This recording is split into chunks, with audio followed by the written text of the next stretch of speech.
Well, that's what I kind of teach people to do, is work with the mind as it is. One of the big problems that people have is they try and meditate, but they've got this idea that their mind should be completely quiet and serene and perfect, like a yogi who's sitting in a cave somewhere in India. Yeah. If you're a normal, busy person with a job and a life and a relationship and all this craziness that most of us deal with, that's not going to be your mind. You're not going to have the mind of that yogi in that cave.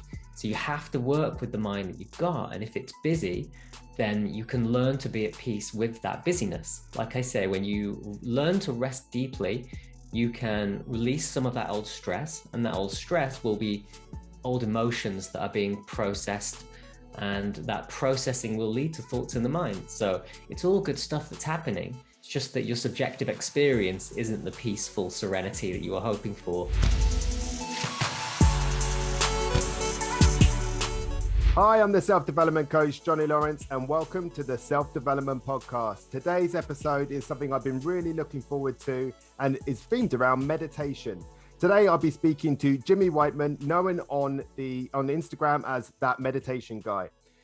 Jimmy's meditation journey started because his life enjoyment was crippled by insomnia, and he heard that meditation was a scientifically valid way to treat that problem. He'd already tried to fix it with courses on mindfulness, books, and guided meditation CDs, but nothing got him to that deep place he'd heard about. So Jimmy went out and found a teacher in the ancient Vedic tradition, and after 4 days of meditation training in a little room in London, his life was on a new path, and he was sleeping like a baby. Jimmy spent years training, exploring, and testing meditation techniques, becoming fascinated by the science and philosophies of the ancient practices. Now he teaches busy people the most powerful technique he knows for connecting to deep inner silence and stillness. Jimmy, welcome to the Self-Development Podcast. Great to be here. Thanks for having me. No, it's an absolute pleasure. I've been really excited to speak to you. I've faced challenges myself around meditation. It's something that I really want to be able to do, but just have had struggles. So I'm going to be really intrigued today about hearing you speak. So I'm excited. Good. How's your day been? Excellent, actually. We've got a new puppy, this really cute little white fluffy thing that looks like a kind of polar bear.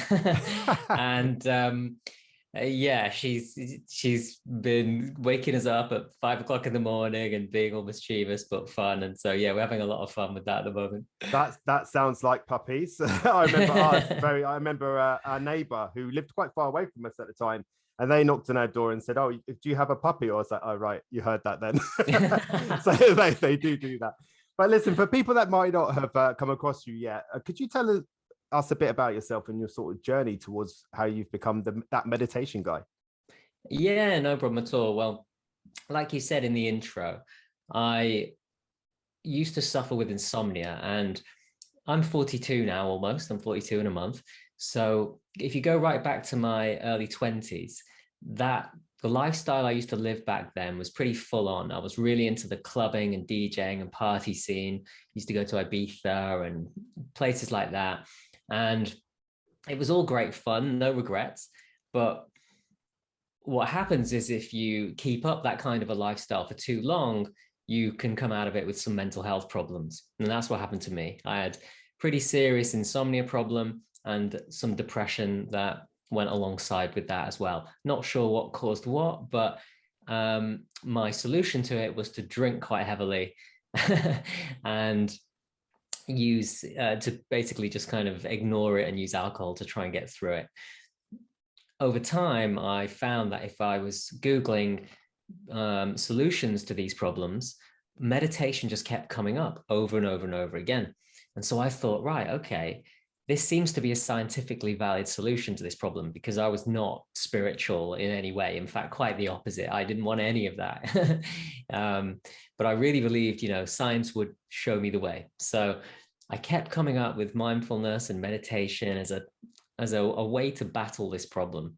So I started using meditation CDs and things like that, like you say, and nothing really worked for me until I finally learned this kind of meditation style called Vedic meditation. Now, that is different to what most people think of as meditation, because it's not focusing on the breath or something like that. but it solved all of those problems for me. And what I've realized is that it was simply a case that I was just carrying too much stress.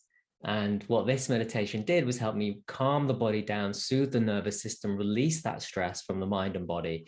And then all of my other problems were all linked to that. So once I tackled the root cause, the stress, life just became easier.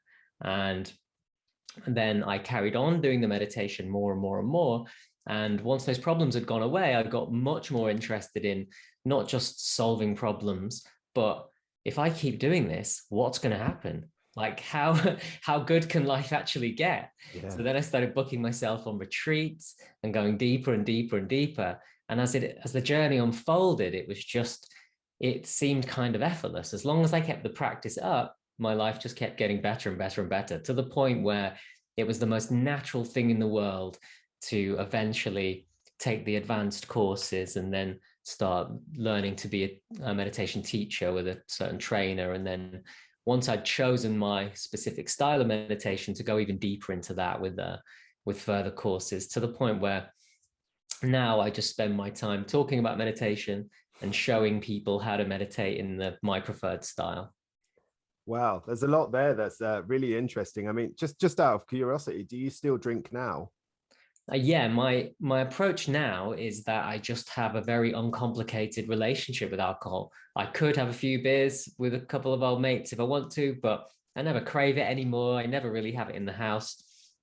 I can just take it or leave it. So yeah, I just don't have any real rule about it or any real worry. I can tell you that I haven't been drunk in a long time. I can't really remember the last time I was drunk, but yeah, I can have a few beers now and again. No big deal. Oh, no, it's just interesting. It fascinates me as somebody who's taken up a sobriety journey myself. And whenever I speak to people that have these sort of skills and knowledge, they often share that relationship with alcohol, or at least that history with finding that alcohol had become an issue at one point in their life.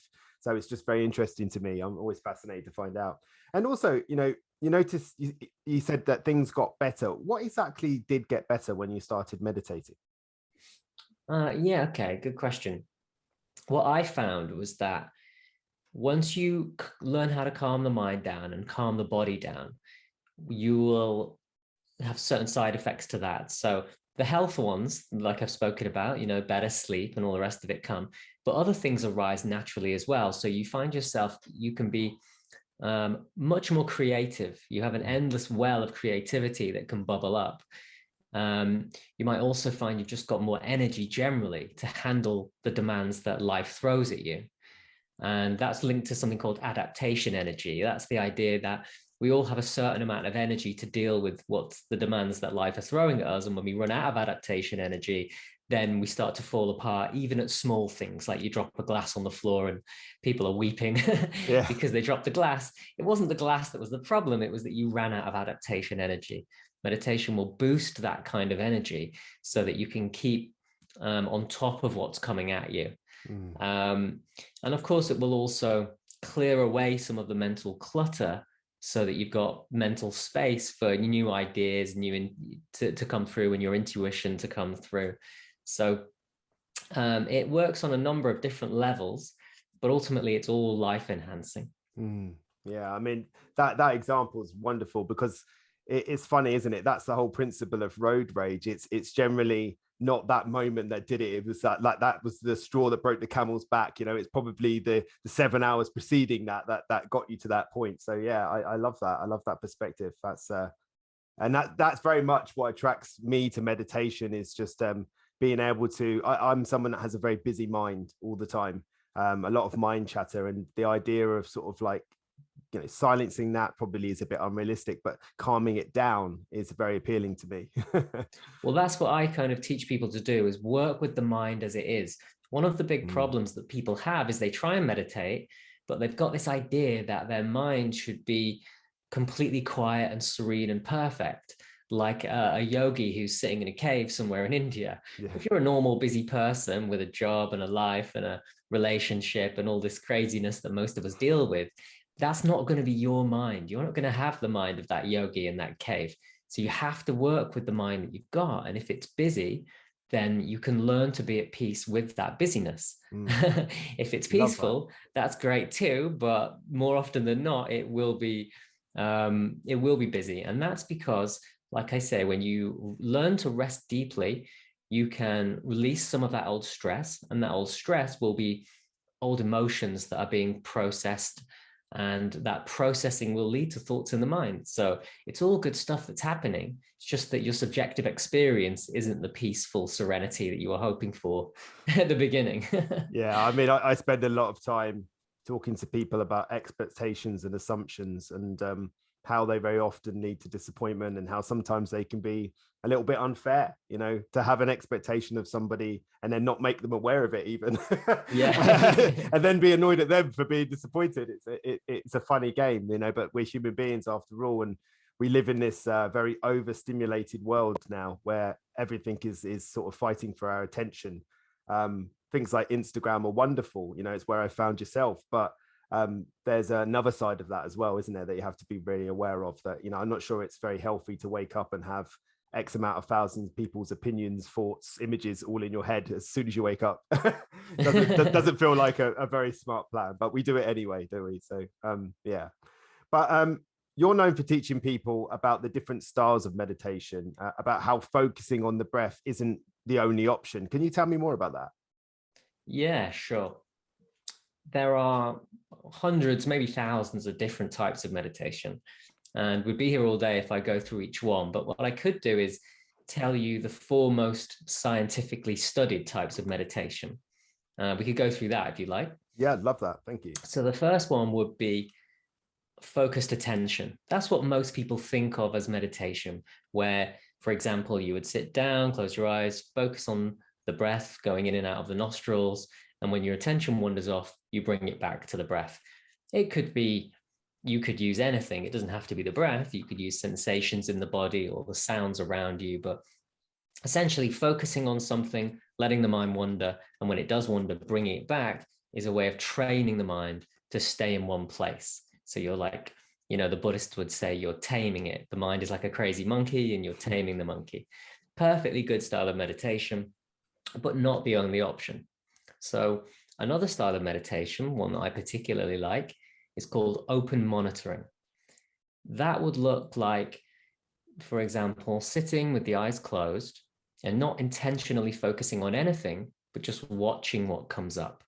So when I use watch, obviously I don't mean with the eyes, I just mean what experiences come up in consciousness. So for example, you might hear some birds outside and you'd recognize, oh, that's a hearing experience. And then your inner monologue, your little voice inside your mind might say some things and you'll go, oh, that's also a hearing experience. It's internal, but it's still a hearing experience. And then you may feel some sensation in the chest. Oh, that's a feeling experience. So you're not getting wrapped up in any of the content, and you're not allowing any story to be developed by the things that are happening. You're just recognizing the nature of my moment-to-moment experience is this. And I like to chop it up into see, hear, feel, just to make it easy. So I'm seeing this, I'm feeling this. And yeah, this is a really easy, nice way to untangle your inner world, really, to recognize that all that's happening all the time is we're having lots and lots of different experiences. And then without even realizing it, we create whole stories around all of that happening. So you can pull it all apart and recognize like, oh, wow, okay, this thing that happened, which I thought was this big deal, was actually just a combination of a seeing experience, a hearing experience, and a feeling experience, all happening all at once. And I got all wrapped up in it. But when I pull it apart, suddenly it's not so stressful anymore. So yeah, I really like open monitoring because it trains you to be able to do that. Yeah, I got goosebumps then. That really appeals to me, that idea. I like that a lot. Yeah. Oh, cool. Yeah. Well, yeah, I have like, even guided meditations on YouTube for that and that kind of thing. So you could learn that one easily. Oh, yeah, I think I will. Great. Okay, so the next one is loving-kindness meditation. Another one from the Buddhists, sort of back catalogue of all the kind of meditations that they favor in their spiritual tradition. And an example of it would be you're sitting there with the eyes closed and you visualize somebody that you love, and you imagine sending that person loving, kind intentions, usually by way of an affirmation like, may you be happy, may you be healthy, may you be free from harm, something like that. And you would repeat that over and over again to try and generate these loving feelings and then project them at this person who you're holding in your mind. And then you would switch it around and you would imagine them doing that back to you, and you're receiving love now. So you're training yourself to give loving, kind intentions and also to receive them. And usually the Buddhists as well would then shift it away, the focus away from somebody that you do love to somebody that you don't get on with very well, somebody who's a difficult person. And then you practice that on them as a way to recognize that all beings everywhere just want to be happy. That's what we all have in common. It's just that we all have different ideas about how that should look and how to get it. Yeah. And this is an amazing style of meditation. It's scientifically proven to be like a kind of gym workout for the part of your brain that's in charge of loving, kind, compassionate feelings. You can actually grow that part of the brain. And the other part of the brain, the amygdala, which tends to be the fear center, the part that's largely in control of feelings that are the opposite of that, feeling like a separate self and feeling depressed and alone and angry and stressed, those kind of feelings, well, that can certainly be shown to have less activity in it when people do this kind of meditation. In some cases, it can even shrink. The physical size of that part of the brain can shrink. Wow. So yeah, really incredible.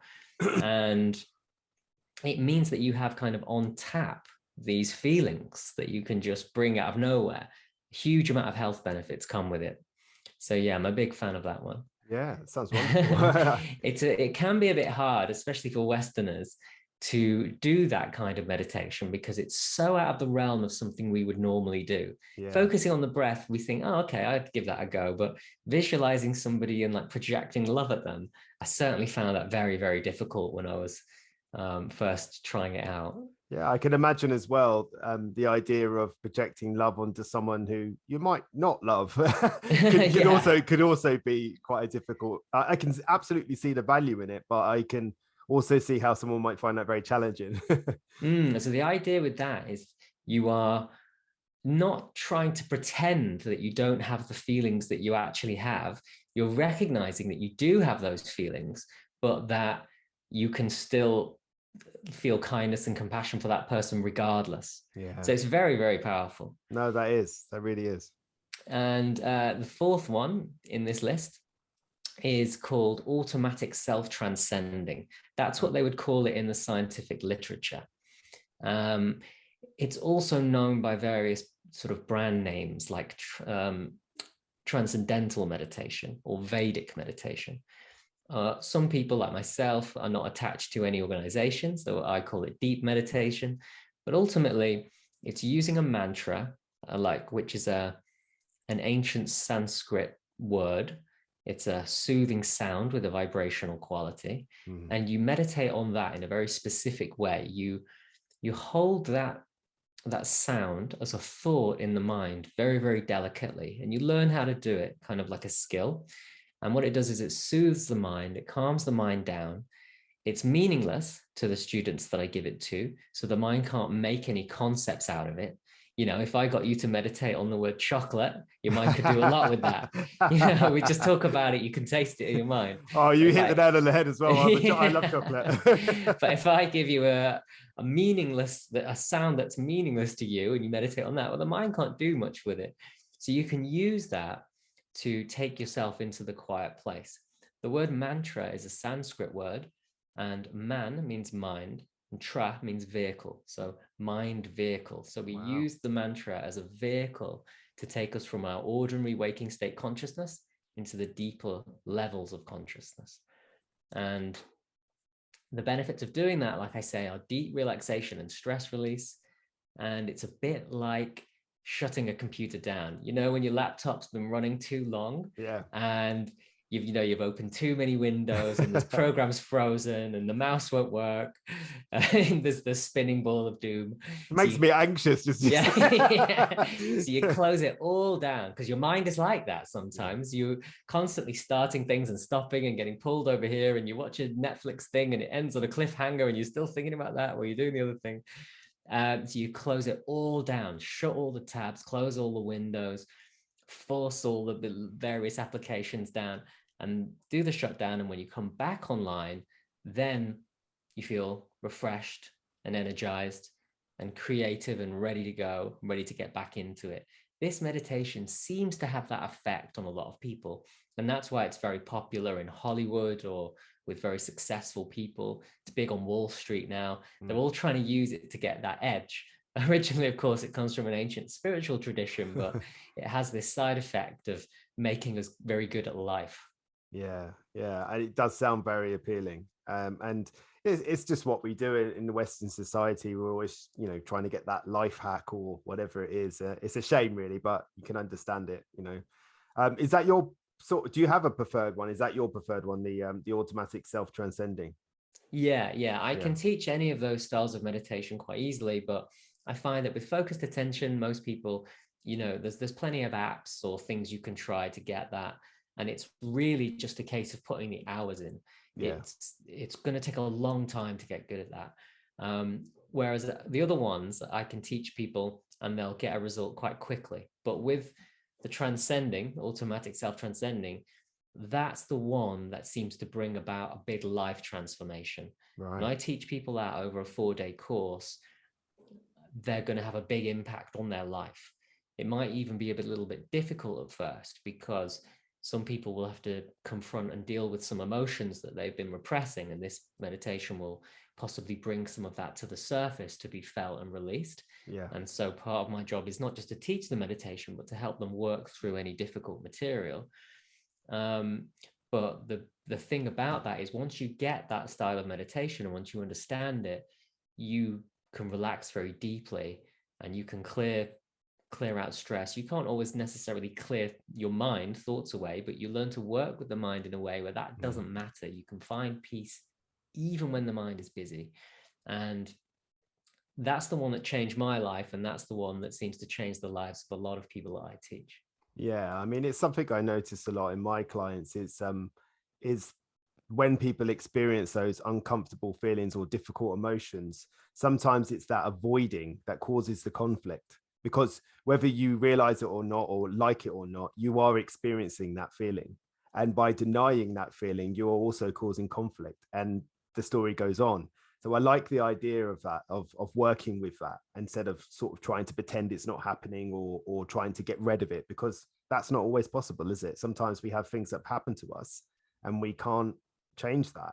And the only way to really to work with it is to work with it, to find some form of acceptance. So I really admire that. That's lovely. That really is. Meditation's well known for decreasing stress, improving sleep, and increasing energy. How does that work?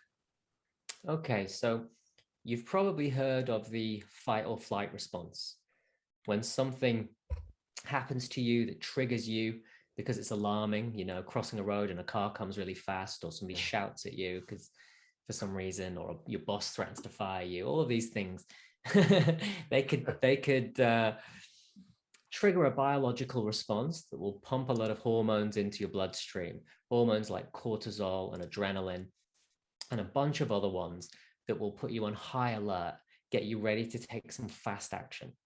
And that's actually useful in some situations. You might need that, but most of the time we don't. We're being triggered for reasons which are completely stupid and not useful at all. It would actually be better if we weren't getting triggered, if it's like, just a little thing at work or a small stress here and there. But of course, we're wired really to be surviving in a much more scary environment than we have. So, but we still get triggered in the same way because the biology is not kept up with society. So what meditation does is it pushes the opposite switch. So we've got that flight or fight trigger. We also have another trigger called the relaxation response, and it does the opposite. It clears all of that stress hormone out of the bloodstream and it introduces new happy hormones into the bloodstream, like serotonin, dopamine, oxytocin, things that hormones that make you feel happy, loved, and connected and rewarded. And so if you can learn to push that button and clear out the stress and introduce all the good stuff through meditation, then it just makes sense that life will become much easier. And amazingly enough, meditating on a mantra, the way I teach it, that was originally the style of meditation that was studied to just make this amazing discovery by a guy called Herbert Benson, who named it the relaxation response. He realized that you could actually get this biological switch happening in about 12 to 15 minutes of meditation. Wow. So that's why when I teach people, I get them to do 20 minutes in the morning, 20 minutes in the afternoon. It's enough to get all the biological shifts happening and to get you to feeling that peace and calm. But it's not so much that you can't do it if you're a busy mum with kids and a job and all of those other things. Yeah, because I've met people before who got so into it that they're meditating for hours in the morning, and I admire that. But I mean, I've not met another person that has that sort of time. so that's quite a challenge. That's fascinating. I've just written his name down. Herbert Benson, you said. That's it. Yeah. Relaxation response. I never heard that before. That's interesting. What's really fascinating is that he discovered that in the 70s in the same lab that they discovered the fight or flight response 20 years earlier. Wow. How weird is that? Yeah. Something about that lab aspect. So they say places have good energy. That must be one of those places. That's really crazy, isn't it? Wow. I'm interested in the science of it all, to be honest, speaking about labs. Could you talk about the science and what you found most interesting concerning meditation? So the other thing that you could say about it is that when you put people in brain scans, like MRI scanners, and you have a look at brain activity, different meditation styles will do different things to the brain. And and of course, the result of that will be different states of consciousness. So the kind of meditation I teach, it has a very interesting impact on the brain. When you first start doing this meditation, what you'll notice is before you go into the meditation, they put the scanning equipment on you. And what you'll find is it looks like in the brain, everything's all doing its own thing. Various bits are becoming active and deactivating and becoming active. And it doesn't seem to have any rhyme or reason to it. A friend of mine likened it to an orchestra where nobody's listening to the conductor and everybody's just warming up, basically playing their own instrument. Right. And it's all just a bit of a mess. And then when you do this meditation, and that's especially true of the left and the right side of hemispheres, they just don't seem to be really talking to each other much at all.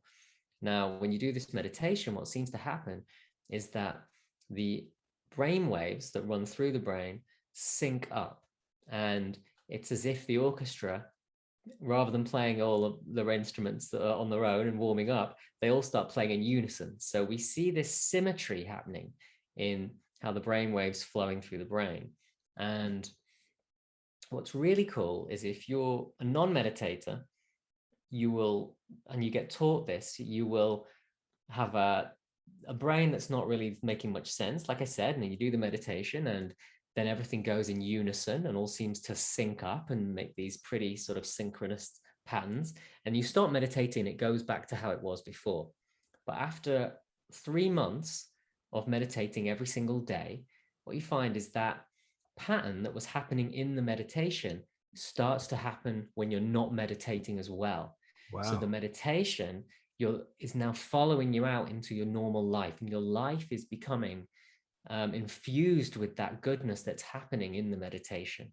So it's really, really powerful. And I know this is happening when I speak to people who've learned from me and I say, oh, how's the meditation going? And they say, oh, it's so good. I went to the park earlier and I never noticed how green the trees were and the birds were singing. And, and I'm like, yeah, I guess some neuroplasticity has happened there. Your brain has changed. You are interpreting the world differently now. And you are now experiencing the meditation in your normal life. Oh, you have such a beautiful way of describing things. Yeah, it's lovely. It's lovely to listen to. I love that. Yeah, seeing the trees. They've always been there. Yeah, But it all of was a always sudden, happening. yeah, of course. Yeah, that's great. It just sounds like such a lovely experience.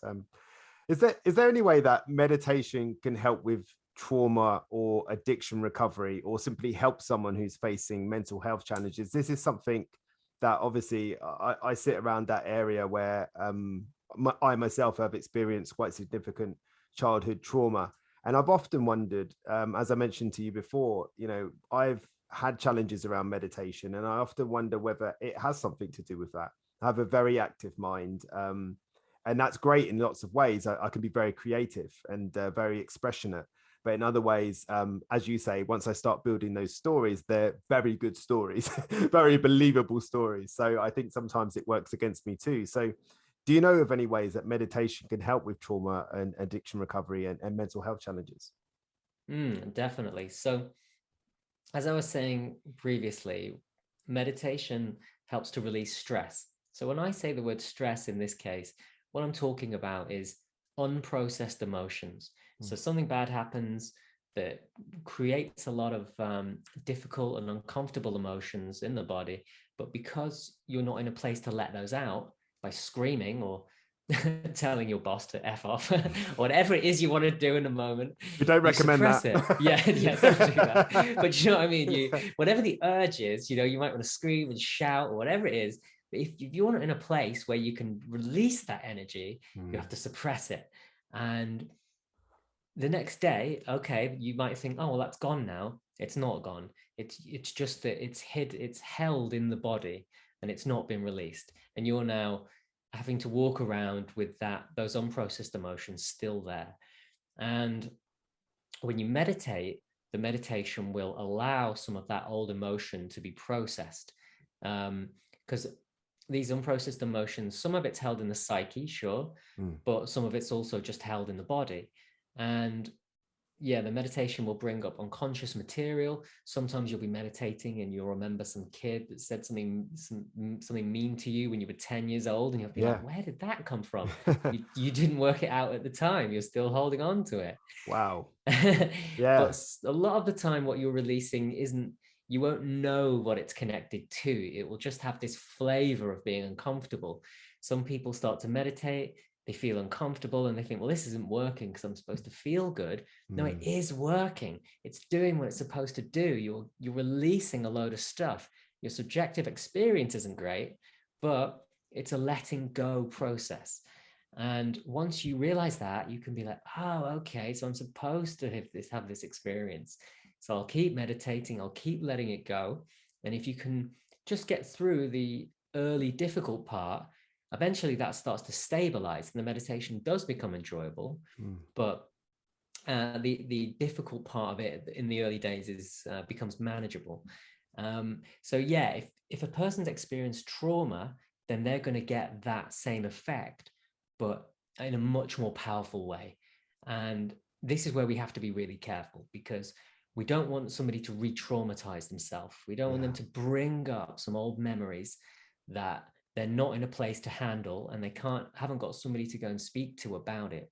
So it is really important that, yes, meditation can help, but you also need to ideally do it in a situation or along with a person who can help you through it. Maybe a therapist, maybe a family member, but some way that you can talk about the stuff that comes up.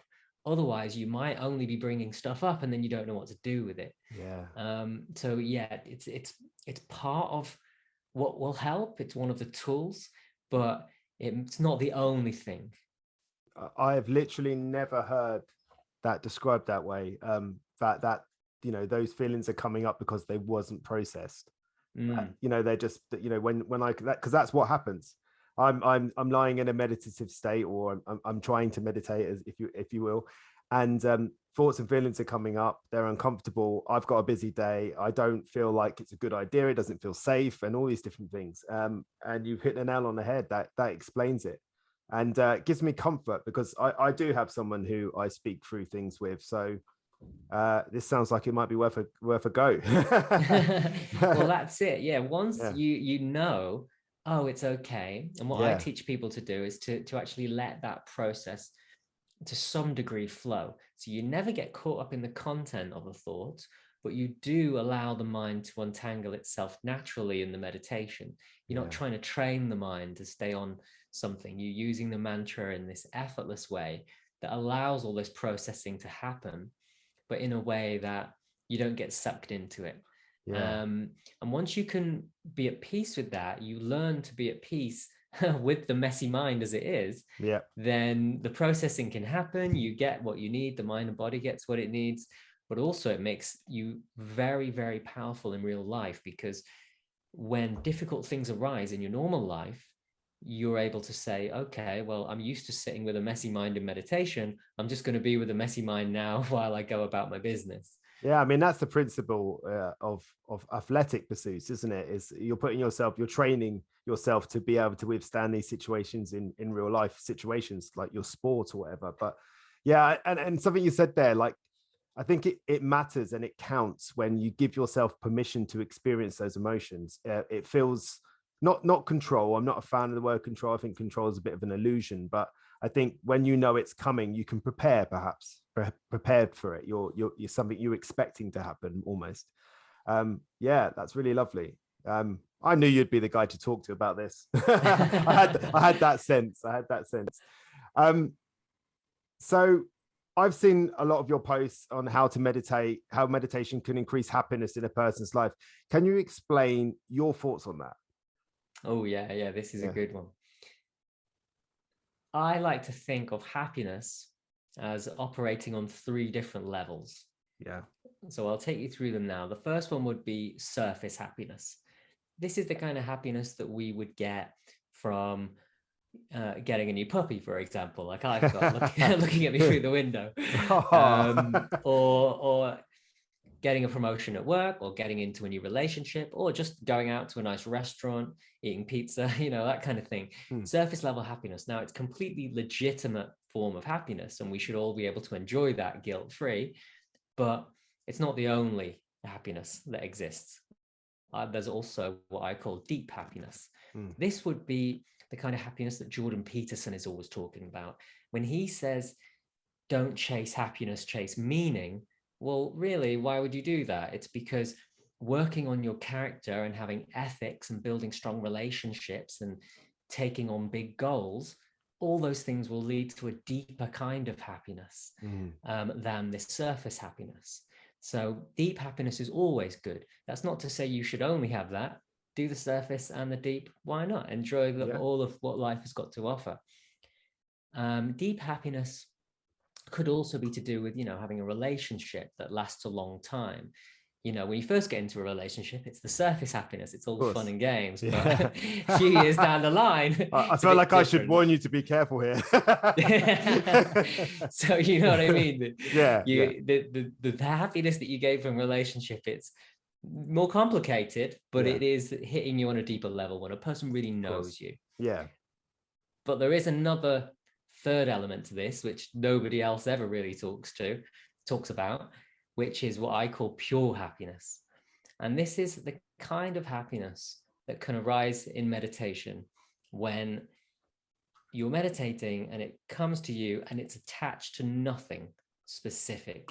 It's simply the joy of your own inner being. It's simply the joy that is inherently woven into your consciousness that you cannot normally notice because we're so busy trying to do other things. Or for example, there are too many thoughts, feelings, sensations, and emotions going on to recognize what you are underneath it all. You're too distracted. You're too distracted to notice. But for thousands of years, we've known this. The yogis in the Himalayas had a very famous phrase, Satchi Ananda. It kind of translates to truth, consciousness, bliss. And what they're saying is, if you get all the distractions out of the way and you really, really calm it down and you turn your attention inwards and you have a deep experience of what you actually are, deep down, way, way back, what you'll find is that the truth of your own inner being is just pure happiness. It seems to be just a never-ending well of good feeling once you get down deep. And this has been quite an amazing discovery for me. I never really understood that, because essentially what it's saying is that you were the source of the happiness that you feel all along.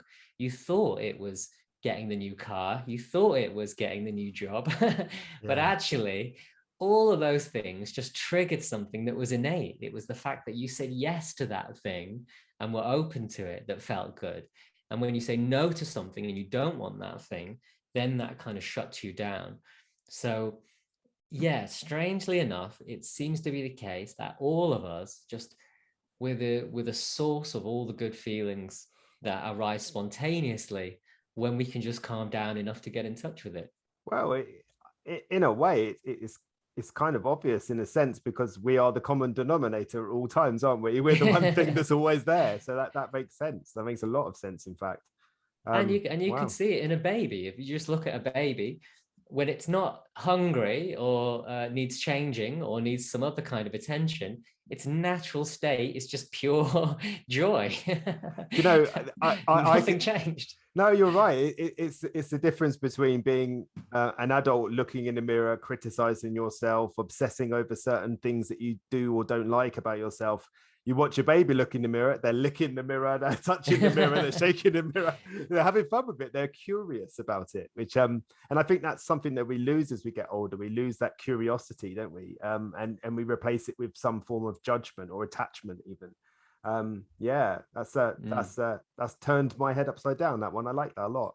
Well, also we could extend this out a little bit, because the baby has no sense of self whatsoever. Right. The baby just thinks it is the world. You see, the baby doesn't really understand it's a baby. And weirdly, in meditation, we can blur those boundaries between inside and outside. We can lose our sense of self and have this feeling of being, well, it sounds a bit cheesy, but at one with everything. There's a reason that cliche exists, and it's because yogis in the Himalayas and the Buddhists and all of these contemplative traditions, when they get really deep into it, they start to have those experiences that you lose that sense of separateness, the sense that the baby had to learn. We have to also learn to get rid of that. Yeah, and I feel like it's joyful. I feel like you're also talking about your puppy here as well. Oh yeah, she has no idea she's a puppy. Yeah, exactly. Yeah. Oh wow. Yeah, that's I'm gonna be thinking on that for the rest of the day. I think that's gonna twist your head up a little bit. Yeah, no, but in a good way. I love that. I really do love that. That's really been thought-provoking for me. I mean, going back to what I was saying earlier, I'm a person that wants so much to meditate. I really, really do. It really appeals to me. And I have a real, the lack of a better way of phrasing it, a primal draw towards it. Like, I feel like it is for me, but I'm just having those challenges around it. So I feel quite drawn to it. So for whatever reason, I'm struggling and I want it to be a part of my life. I mean, how could you help somebody like me? The best solution would be, if you're in a position to do it and you're in the right mind to do it, to do a course where you put yourself through a process. Ideally with me, I'd love to teach you, but there's plenty of other people who teach the same kind of style of meditation. And if you book yourself in a course, it will just put you through this process where you will learn it in a way that has been really well thought out. So you'll get the technique, you'd get the mantra, you would also be with some other people. I mean, I teach it over Zoom, but it does feel like you create a nice little community over those 4 days where you all go through the process together. And I like teaching groups, because one person will, have one problem, another person has another problem, and you can speak to the whole range of different things that are coming up. Whereas when I teach one-on-one, sometimes I find that, I'm not really challenged in that way. It's just one person's experience. When that person gets to see how everybody else is feeling with it, then I can speak to the broad range of things that might happen. But yeah, if you put yourself through something like that, it will usually have a big effect, because of course there's the social pressure that you might feel to keep it up and do the practice and follow the instructions. Yeah. But it will also remove all of your questions. Am I doing it right? is this the right way? Is this how the mantra is supposed to sound? Why did I have those sensations in the body? Why is my mind keep doing this specific thing? Why does my very strange things can happen? Sometimes I teach people to meditate, they go deep and they find that like their body starts jolting in some strange way. Really? And they'll be like, oh my God, what's happening? I'm having a seizure. And I'll explain like, actually, no, what's happening is you're resting so deeply that your body's processing some old emotions. And as they're leaving the body, they're creating a physical effect. And that's all it is. And you don't even need to worry about it. It's called Kriyas. It's been talked about for thousands of years. It's well known in meditation and yoga circles. And all you have to do is just go with it. Don't need to enhance it anymore or try and fight against it. Just go with it. And that will work itself out. Once you've got somebody to teach you the correct technique and answer all the questions, I'll be very, very surprised if you if you didn't get it by the end of it. Well, I'm keen to sign up on this. We'll talk after, I think. I mean, we spoke a lot about all of the benefits and they all make perfect sense to me. But have you ever come across any sort of downsides or side effects to consider when it comes to meditation? Sure. Well, I should also say, as well as that, is if somebody's not in a position to do a course, say you can't afford it or you can't get the childcare, I would still recommend going ahead and trying to do it in your own way, because even a small amount of meditation can be beneficial. Of course. And in terms of downsides, it's mainly what we've already talked about. As the stress leaves the body, it can sometimes be a little bit uncomfortable. So when I teach people to meditate, on the first day, I end up giving them this warning at the beginning where I say, listen, some of the feelings that you might experience over the next few days might be a bit uncomfortable. You might find yourself being a bit grouchy or emotional when you're watching TV, or you might snap at your kids, or you might find yourself, cursing that annoying guy you found on Instagram who made you feel bad. But if any of that happens, you just have to think better out than in, out than in. And if you keep that in mind, it will all work itself out. And if it isn't working itself out, and if it's difficult, come back to me and we will tweak the program so it's not overwhelming. So that's the main downside that a person who's doing a small amount of meditation will come across.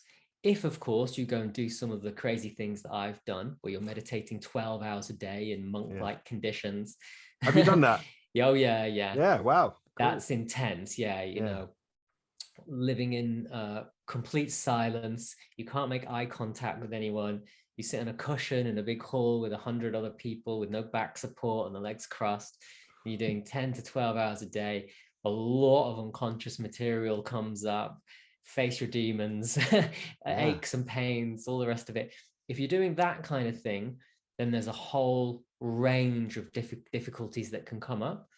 Working through all that can be very life-changing, but be very careful if you've got mental health problems and trauma in your past, because often on those kind of retreats or those kind of courses, the people there aren't trained to deal with that.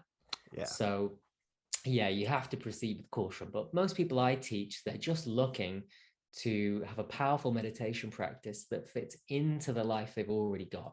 And so in that case, the major downside is just at the beginning, and it's just the stress release. And once you work through that, sometimes you'll have it in the future when you go through something difficult, but once you work through it, you'll have a tool that will help you manage stress in that way. So it's really, really powerful. That's the main sort of thing that people have to look out for. And I suppose that's to be expected, isn't it? And ultimately, as we discussed previously, that is a good thing, but it just probably won't feel like it at the time. So I understand that. Wow, I'm very intrigued by it all. It's been amazing. It's been really lovely to speak to you today. I mean, just finally on the self-development podcast, I like to ask that is, do you have anything that that you'd like to pass along to the listeners that have helped you with your self-development over the time that you've been in this space? Is there anything you'd like to pass on to the listeners that you've learned?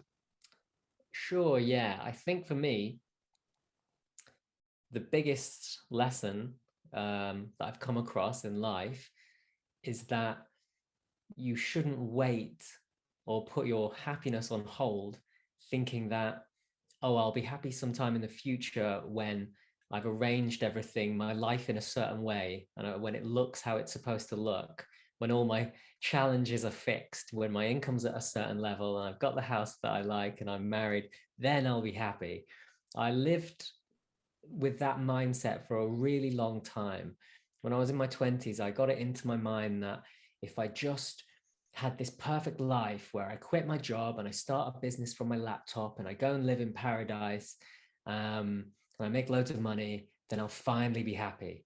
And amazingly enough, I actually managed to do that to some degree. And I found myself living in Tulum in Mexico, but still drinking loads, still with insomnia. And it was like, oh, okay, I thought if I got to this place, I'd finally be happy. And actually, it's some inner work that needs to be done.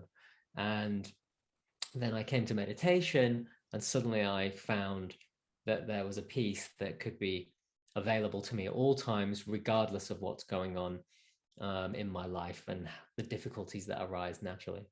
Oh, that's such a wonderful answer. That really is such a wonderful answer. There's so much there to unpick. Thank you for that. That was lovely. So just to finish up, is there anything that you'd like people to know or to tell people about any programs? You mentioned your course. I'm very intrigued. Okay. Yeah. Well, yeah, most people can find me as that meditation guy on Instagram. If you just type that in, you'll find me. But my website is delvedeep.com. And I run a meditation course every month. It's on Zoom, and it's usually in the evening, 7:30 till 9 p.m. And it's just 4 nights in a row. So you just need to block out 4 days where you're not going to drink, you're not going to do anything too stressful, and you just come and hang out with me for an hour and a half every night, 4 nights in a row. And I teach the technique and also everything else that you need to know in order to be completely confident. And then once that 4 days is over, you have the technique, you know how to meditate, and you just carry on with your 20 minutes twice a day. And then, if you want to hang out and come to group meditations, I do that every other week on a Wednesday. So we keep in contact. But ultimately, after the 4 days, you don't need to do that. You could just go off and meditate on your own. That's the only thing that I really teach, because I find that that's what has the really profound, powerful effect on people's lives. Yeah, I can absolutely imagine that. You might have just got yourself another guy. I think I'm gonna be taking part in that. That sounds absolutely fantastic. Listen, thank you so much for your time today. This has been an absolute pleasure, and I've learned a great deal, so I'm sure others will too. So thank you so much. No worries. It's been great being on. Great chatting to you. Yeah, thank you.